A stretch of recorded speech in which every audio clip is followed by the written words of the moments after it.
Hey everybody, this is D Hunter, bringing another action figure review. Today, we're going to look at the McFarlane DC Multiverse Azrael in his Suit of Sorrows. This is a gold label edition, Walmart exclusive. This is a repaint of the White Knight Azrael. He looks absolutely fantastic. McFarlane does a ton of weird repaints and variants, and this is one I'm way behind. This one is great. So let's check out the packaging here. As you can see at the top, 22 moving parts, McFarlane Toys, Gold Label Collection, age 12 plus, DC Multiverse Azrael. Here he is in his Suit of Sorrows. He comes with his Sword of Sin, a display stand, and a collector's card. One side of the package, Azrael, Suit of Sorrows. Other side, simply says Azrael. At the bottom, got a bunch of credits, and there is a barcode, in case it helps anybody. And on the back side, here's a figure post up. And here's a bunch of other new McFarlane DC Multiverse figures you should check out. With no further ado, let's open them up. And I did end up getting two of these figures, one of which to open and enjoy, and one to keep unopened in my complete 6 and 7 inch unopened Batman action figure collection. And here he is, next to the White Knight Azrael. This is a figure he's repainted from. Both look to be excellent figures. Alright, now that we got this figure out of the package, here he is with all his accessories laid out. He comes with a display stand, a collector's card, and then his Sword of Sin with some removable fire attachment. Very cool accessory. But before I look at his accessories, let's talk about and check out the actual figure. So this is Azrael in his Suit of Sorrows. I've also seen him referred to as the White Templar Azrael. He's a repainted version of the red suit White Knight Azrael. That White Knight Azrael is one of my favorite McFarlane figures. In my top 10 McFarlane figures of 2020 video, he was number 1, top of the list. The detail is just absolutely amazing on that guy. And this guy has all the same sculpting detail, just painted with a different color scheme. This guy's colors are pretty similar to Michael Lane. Michael Lane was the second Azrael after Jean-Paul Valley passed away. Of course, in the Rebirth, they've kind of undone all that, and Jean-Paul Valley is back, working for the Batman. His red suit for the White Knight was very similar to the costume he uses when helping Batman, so I was very happy to get that guy as a Bat ally, and it's really cool to have him in this color scheme too. So let's take a look at him. Starting off, he's got a hood there, a white mask underneath, sort of red logo on his mouth. He's got this, not exactly a cape, but these things coming out. They're made of sort of rubbery material, loose as you can see, and it's very tight up here. You don't have to worry about breaking it, not at all. Very nice quality. Going further down, it's just got all these details all over him, different texturing on his shoulder pad here, the cross on the front, all kind of different religious type logos. He does have single jointed elbows, double jointed knees, almost looks like his white tights on here, some black boots. He's got kind of like a rosary looking thing around his waist, a knife here, just all kind of amazing detail all over this figure. Very, very pleased with the original release, and I think I do prefer him a little bit to this guy, as that's sort of the way his costume looks in the comics, but this is a very visually pleasing variant. And then just a closer look at his face. The black hood, the white mask, the red of the mouth. He has a little bit of a Joker vibe going, with the white skin and the red sort of around his lips. But I'll tell you, I think it looks very good. Now let's look at his accessories, and let's start with the boring stuff. He's got this display stand, typical McFarlane stand, black perfect circle, says DC at the bottom, one peg for the pegals on his feet, very thin, very basic. Now let's look at his collector's card. As you can see, here's the figure posed up, holding his sword, Azrael in his Suit of Sorrows. On the back, there is a description. If you want to read that, go ahead and pause now. Here's this new White Templar Azrael's collector's card, next to the original red-suited Azrael's collector's card. Now let's look at his Sword of Sin. This is Azrael's signature weapon for the comics. The sword itself, it's pretty much all silver. You can see it's got a little bit of sort of scuff marks at the top. It's been through some stuff. Going further down, the handle, it's all silver. Got a little bit of sculpting the detail here. A little bit of gold on the tip. And the one controversial thing here, it's got a crucified person, and it can be right side up or upside down, depending on how you're holding the sword. Now, I actually had people in my last video commenting how they won't support this toy because it's an upside down crucifix. And it's a little bit much. One could argue Peter was crucified upside down because he wasn't worthy to be crucified like Jesus. In all reality, Sean Murphy wrote The White Knight, and he has some very strong religious beliefs, so I'm pretty sure he drew that just to get a reaction out of people. It also has its flame accessory, made of sort of transparent orange. It looks really good. This thing is going to wrap around the sword. Just simply insert the sword here.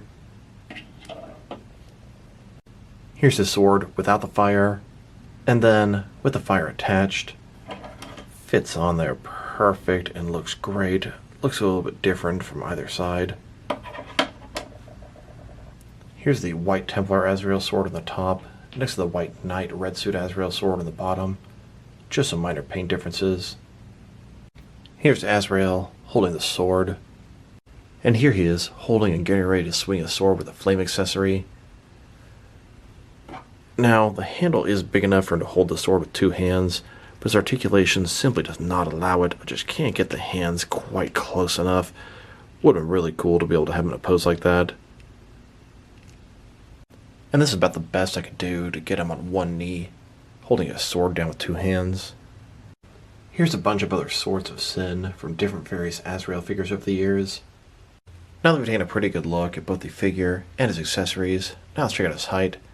From bottom to the top of his head, sitting at about 7.25 inches tall, which is going to translate to about 18.5 centimeters. And if you go to the top of the sort of cape thing, he's about 8 inches tall. Now let's check out his articulation. Starting with his head here, he's got this black hood made of a soft material, got a little bit of give to it. His head here, it's got rotation at the base of the neck, rotate from side to side, look up and down. Now I didn't realize this on the original Azrael release, but he also has articulation at the bottom of the head, top of the neck. You can see and kind of look up inside of there. You can rotate his head on the inside as well as on the out. I thought it was pretty impressive before, and it's even better than I realized. Cape made of a soft material, no actual articulation here. Shoulder on a ball joint, goes up about 90 degrees, up, down, around, all that good stuff. He's got a butterfly joint between his shoulder and chest area, just increase the range of motion here. Bicep cut that's hidden very nicely under the sleeve. Single jointed elbows, they go in about 90 degrees. His wrist here, it's got a ball in it, can rotate, and it's going to be hinged as well. Torso here, it's got double ball joints. One in the torso, rotate around, go forward and back. Mine's a little on the loose side. And then his waist here can also rotate around, go forward and back, giving him a very wide range of motion as torso. I do like that he has this cross thing here. It can sort of help you get lined up in the proper position. Legs completely does the splits, more than I would expect. Not a ball joint, but a similar type concept. The rotation is almost non-existent. They go forward about that far, back not too much. Double jointed knees below that. Then his ankle here, go forward and back, can rotate, can tilt and rock, and he's got toe articulation. So my Azrael here, it's becoming quite the pain in the ass to get him to stand up. My old one wasn't like this. So on his ankles here, his joints sort of ratchet into different spots. Sort of, you can see it sort of clicks into place a few different areas. It's like it's not clicking into place quite properly. Either he falls back or falls forward. You kind of see what I mean? Each little thing sort of clicks into place. It just seems kind of a pain. I'm having a little trouble getting him to stand exactly how I want. He looks great, but it's a lot of work to get him to stand up properly. And I wanted to compare the two Azrael figures to see if there were any differences, any sculpting differences, not just paint differences. So let's take a peek. Notice at the hood, this guy does have a little bit sort of a border around here. In all reality, he's got the same sort of sculpted thing here. It's just all painted black, so you can't see it as much. Everything else does appear to be sculpted 100% the same. You can see even the same little logo here. Obviously, this guy doesn't have the cross, but that's not a sculpting difference, just a paint difference. Old one has its nice little cross on the pouch painted. The new one, not really painted, but still there. So it's exactly the same figure, but the paint difference, it goes a long way. Here's Azrael down on one knee, worshipping Saint Dumas. And here he is in a church setting with a bunch of different members of the Order of Saint Dumas. Azrael is getting his Sword of Sin blessed by the Order. Now let's check him out next to some other action figures, starting off with some other McFarlane DC Multiverse figures. Here he is next to the red suit Azrael from Curse of the White Knight. And here he is next to Azrael in his armored bat suit, also from Curse of the White Knight. Then, next to Unmasked Red Hood, Jason Todd. This is the other figure for the gold label Walmart exclusive wave. Here's Azrael next to a bunch of other Bat family members or sidekicks. Then, next to a bunch of McFarlane Batman figures. Here he is with the entire White Knight collection. I don't really consider this White Templar Azrael an extension of the White Knight line. Here's White Templar Azrael next to the recently released Zack Snyder's Justice League wave. I'm still missing 3 figures from this assortment. Hope to track them down soon. And here, next to the recently released The Suicide Squad figures, I'm missing one of these guys, and I should have him in a couple days. He's already on the way. Then, next to a bunch of other recently released McFarlane DC Multiverse figures. Now let's check him out next to some other Azrael figures.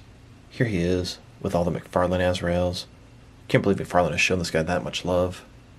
Here he is next to all of my different DC Direct and DC Collectibles Azrael figures.